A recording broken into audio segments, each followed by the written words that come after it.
خير أمة أخرجت للناس تأمرون بالمعروف وتنهون عن المنكر وتؤمنون بالله ولو آمن أهل الكتاب لكان خيرا لهم منهم المؤمنون وأكثرهم الفاسقون. بسم الله الرحمن الرحيم. الحمد لله رب العالمين، الصلاة والسلام على أشرف الأنبياء والمرسلين نبينا محمد وعلى آله وصحبه أجمعين. محترم طلاب ورونو، مصنف رحمه الله دا باب راوړیو چې باب تفسیر التوحید و شهادت ان لا اله الا الله. دا باب د په بیان د وضاحت د توحید کې چې توحید څه ته وایي، د هغې تفسیر او د هغې حقیقي معنا، او همدارنګه شهادت ان لا اله الا الله د دې کلمې تفسیر او وضاحت. هغه مخکې مختصر بیان شو چې هغې کې موږ درې خبرې کړې وي چې هغه ضروري دي. اوس مصنف رحمه الله همدغه آیتونه راوړي. فرمای مصنف رحمه الله وقول الله تعالی، او د رب العالمین دا وینا واوره او به ور باندې فکر او سوچ او غور وکړه، نو تا ته به د توحید حقیقت معلوم شي. سورة اسراء کې الله فرمای اولئک الذین يدعون يبتغون الى ربهم الوسیلة ایهم اقرب ويرجون رحمته ويخافون عذابه. په دې آیت کې رب العالمین د مشرکین حماقت او قمقلتوب ذکر کړي. وای تاسو سوچو کې دا مشرکین دای چې دا څوک د رب العالمین سره شریکي، انبیاء کرام شریکي، ملائکه شریکي، دا خو مخلوق دی، الله پیدا کړی دي، د الله بندگان دي. او دوهم دا چې دوی د الله سبحانه وتعالی نه ډیر ویریږي، الله سبحانه وتعالی ته د نزدېکت کوشش کوي. ويرجون رحمته، د الله د رحمت امید ساتي، او د الله د عذاب نه یریږي. نو اے مشرکه، ته چې د الله دومره کمزور مخلوق چې هغه د الله نه ویریږي، د الله د رحمت امید ساتي، او تیرا لګیږي دا د رب العالمین سره شریکه، دا څومره بیوقوفي ده. نو الله فرمای اولئک الذین، هغه کسان، یدعون چې دی را بلی، دا مشرکان د الله سره شریکي، یبتغون الى ربهم الوسیلة، یبتغون دی لټي الى ربهم خپل رب ته الوسیلة نزدېکت، دی خو کوشش کوي چې خپل ځان رب العالمین ته نږدې کوي. ایهم اقرب، چې کم یو به الله ته ډیر ورنږدې، دی خو د الله نه یریږي. ويخافون عذابه، د الله د عذاب نه یریږي. نو اے مشرک، داسې کمزور مخلوق ته ولې د رب العالمین سره شریکه؟ همدارنګې بل په سورة زخرف کې الله سبحانه وتعالی د ابراهیم علیه السلام دا وینا را نقل کړي. وَإِذْ قَالَ إِبْرَاهِيمُ لِأَبِيهِ وَقَوْمِهِ إِنَّنِي بَرَاءٌ مِّمَّا تَعْبُدُونَ. کله چې ویلي ابراهیم علیه السلام خپل پلار ته او قوم ته ویلي، یقینا زه خو بیزاره یم د هغه څه نه چې تاسو عبادت کوئ، تاسو چې د کوم بتانو عبادتونه کوئ دا هم د رب العالمین سره شریک کړي، زه خو د دې نه بیزاره یم. نو د شرک او هغې د اهل نه بیزاري. الا الذي فطرني، مگر هغه ذات چې زه پیدا کړی یم، هغه زما رب دی، هغه زما خالق دی، نو زه به د هغه عبادت کوم. هر چې دا بوتان دي نو دا خو مخلوق دی، کمزور دی، تاسو خپل جوړ کړي دي، تاسو بې عقلانې بې وقوفئ، د دې مخلوق عبادت کوئ، نو زه بېزاره یم. دغه رنګه په سورۃ توبه کې آیات ده الله سبحانه وتعالى فرمای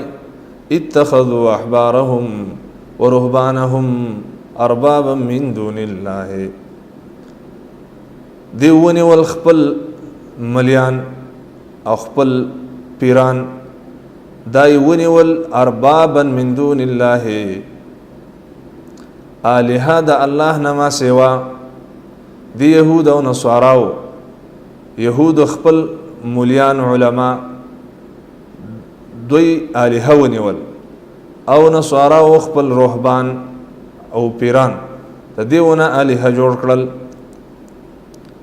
دا آیت چې کله رسول الله صلی الله علیه وسلم ولست نو عدی بن حاتم رضی الله عنه هغه ته فرمایله یا رسول الله ما عبدوهم ته چې تا د خلکو دا يهود چې دي خپل احبار نه الها جوړ کړی دي د الہ خو عبادت کیږي د يهود خو د خپل مليانو عبادت خو نه دی کړي همدارنګه نصاراو خو د خپل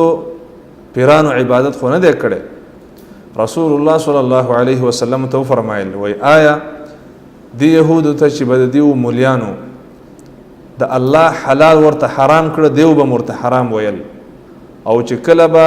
د الله حرام ورته حلال کړ دوی به مت حلال ویل دا څه نو وای ولنا وای آیا دا نصارا چې دیو ته چې بد دیو رهبان د دیو پیرانو د الله حلال حرام کړ دوی به مرته حرام ویل او د الله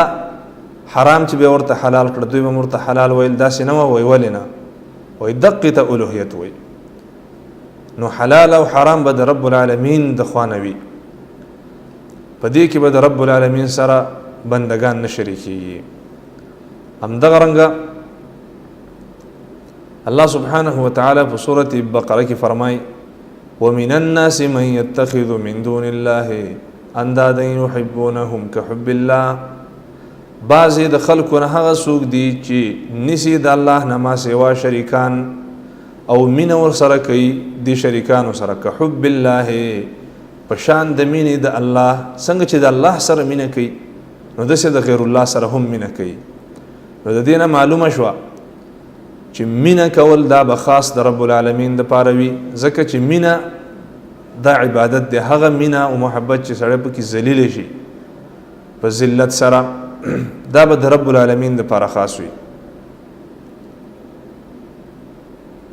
لکه ابن قیم رحمه الله فرمای وعبادة الرحمن غاية حبه مع ذل عابده هما قطبان د رحمان ذات عبادت ستوي دا غسر مینه کول چې دا عابد ورته ځان ذلیل کی مینه ور سره وکي نو مینه به د رب العالمین سره کی نو د غیر الله سره مینه کول دا شرک دی لکه څنګه دا به تاسو لیدلی دا قبریان چې دی قبر پرست د خپل مړ سره دومره مینه لري چې دا غوی مینه په زړه کې دا غوی د پاره ذبح کوي ورزي دیداري کوي بلکې د الله سره دونه مینه نه لکه د دې مړو سره چې کوم مینه د دې قبرونو والا سره چې کوم مینه د دې زیارت سره چې کوم مینه یا د دې پیرانو سره د دې چرسیانو سره بنګیانو سره د الله سره شریک کړي سنا په هدا جهل په دې خلکو کې دینه دا معلومه شو مخکې آیات نه دا معلومه شو چې حلال او حرام دا د رب العالمین د خوانه دي څوک چې مخلوق یو عالم نشي کولای چې هغه ته حلال حرام کی حرام د ته حلال کی کاغه دا کارو کوتا ومنه نو تا دغه عالم د الله سره شریک او مخکې آیات نه دا معلومه شو چې براءت د مشرکانو نه دا ټول چې راجمه کې په دې سره ست توحید هغه کاملی وفي الصحيح عن النبي صلى الله عليه وسلم فرمای من قال لا إله إلا الله وكفر بما يعبد من دون الله حرم ماله ودمه وحسابه على الله عز وجل رسول الله فرمای چې چا دا کلمه ویله چې لا إله إلا الله د غیر الله نه الوهیت نفی کا عبادت د غیر الله نه نفی کا الا الله د الله د پاره عبادت ثابت کا وكفر بما يعبد من دون الله او د الله نه ما سوا چې څومره باطل الہ دي څومره مشرکان دي څومره شرک دي دا غینه براءت وک نو حرم ماله ودمه نو د مال او وینه دا محفوظه شولا وحسابه علی الله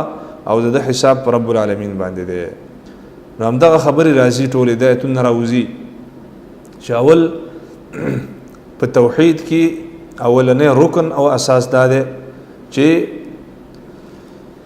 نفي الالوهیت كلها عن غیر الله د غیر الله نه با الوهیت نفي کې غیر الله که به هر څوک کې کدا پیغمبرانی که ملائکی که اولیائی که پیرانی که بزرگانی که موریدانی دی ټولو نه به الوهیت او بندگی نفي کې ځکه دا کمزور مخلوق دی دا د عبادت حقدار نه دی دویم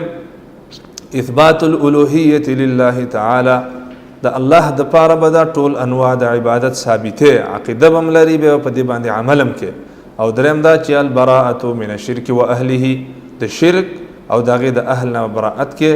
نو البستا توحید کاملیږي مصنف رحمه الله دا باب د دې لپاره راوړو اوس به د دې نرستو هغه بابونه ذکر کوي چې دغه د وجنه د انسان توحید یا بیخي د منځزي ما ينافي التوحید چې هغه د شرک اکبر وي انسان به د ملت نه خارجي او یا به هغه اعمال چې دغه د وجنه د انسان توحید هغه کمیږي ناقص کیږي نقصان پکې راځي باذن الله تعالی چې په خپل وخت کې به دغه مختصر وضاحت هي ان شاء الله تعالی والله تعالی اعلم وصلى الله وسلم وبارك على نبينا محمد وعلى آله وصحبه أجمعين